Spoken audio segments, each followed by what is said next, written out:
فلموں اور ڈراموں میں چند ایکٹرز ہی ایسے ہوتے ہیں جن کی جوڑیاں ہٹ ہو جاتی ہیں۔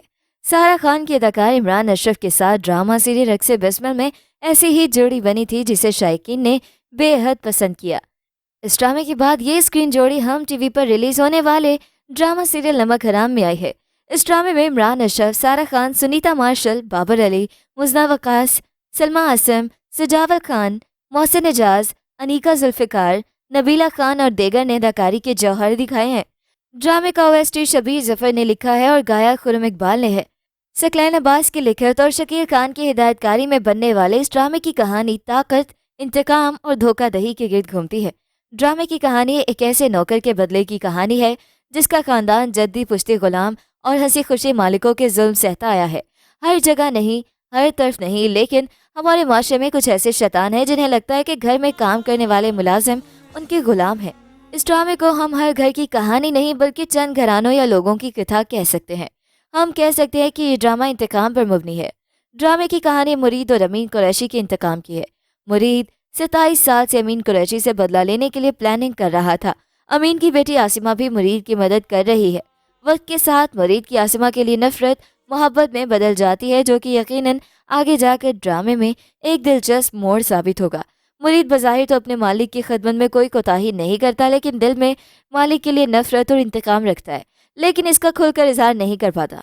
امین قریشی کی چھوٹی بیٹی امل نوکر مرید سے محبت کرتی ہے اور کئی بار اس کو بتا بھی چکی ہے، جو کہ مرید اپنی اور اس کی حیثیت کا تعین کر کے رد کر دیتا ہے۔ عاصمہ اپنی شادی والے دن اچانک غائب ہو جاتی ہے، جسے جان کر کئی رشتہ دار کہتے ہیں کہ وہ بھاگ گئی ہے، لیکن امل اور مرید عاصمہ کا دفاع کرتے ہوئے کہتے ہیں کہ عاصمہ ایسا نہیں کر سکتی۔ ڈرامے کی دوسری قسط میں ہی اس قدر تیزی سے موڑ لینے پر ناظرین حیران رہ گئے۔ اس دوران ایک بزنس ڈیل میں امین قریشی کا بزنس پارٹنر اپنے بیٹے کے لیے اس کی بڑی بیٹی کا رشتہ مانگتا ہے، جہاں وہ انکار کرنے کی پوزیشن میں نہیں ہوتا۔ جیسے تیسے رشتہ طے ہوتا ہے، وہاں مرید بھی انتقام کے لیے اپنی کوششیں تیز کر دیتا ہے۔ عاصمہ کے منگیتر کو اس کے خلاف کرنے کی پوری کوشش کرتا ہے، لیکن اس کے باوجود وہ بارات لے آتا ہے تو مرید اپنے دوسرے پلان پر عمل کرتا ہے، جس میں عاصمہ کو اغوا کر کے اپنے ایک ٹھکانے پر رکھتا ہے۔ بارات واپس چلی جاتی ہے، وہیں مرید اپنے پلان پر خوش ہوتے ہوئے دوسرے دن عاصمہ کو ڈھونڈ کر لے آتا ہے۔ جہاں امین قریشی نے مرید کو عاصمہ سے نکاح کا کہا تو مرید نے خود کو تمہاری خواہش میرے باپ کی غلامی پر بھاری پڑ گئی ہے خود سے کہتے سنا۔ وہیں عمل اپنی محبت کی قربانی دینے سے ہی انکاری ہوتی ہے۔ عاصمہ سارے زیورات اور کاغذات مرید کے پاس لا کر اس کو نکاح سے انکار کا کہتی ہے، جو کہ مرید لینے سے انکار کرتا ہے۔ وہ عاصمہ کا اعتبار جیتنے کی کوشش کرتا ہے۔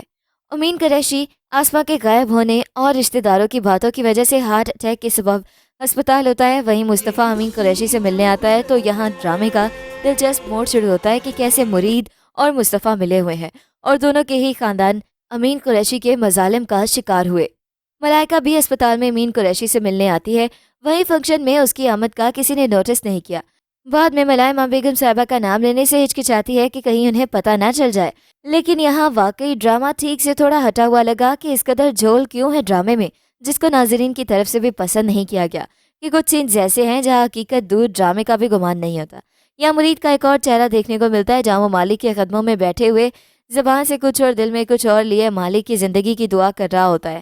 مرید ایک کردار میں کئی کردار کر رہا ہے، جس کی تو فی الحال ناظرین کو سمجھ نہیں آ رہی، لیکن ڈرامے کی کہانی دلچسپ ہونے کے ساتھ ساتھ تجسس اور سنسنی سے بھی بھرپور ہے، جبکہ ڈرامے کے OST کو ناظرین نے کچھ خاص پسند نہیں کیا۔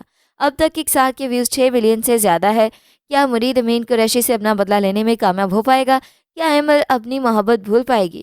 کیا عاصمہ مرید کے ساتھ رہ پائے گی؟ کیا امین قریشی اپنے مظالم اور اپنی سربراہی برقرار رکھ پائے گا؟ کیا آگے یہ ڈرامہ اپنا معیار برقرار رکھ پائے گا؟ یہ تو آنے والی ایک ساتھ میں ہی پتہ چلے گا۔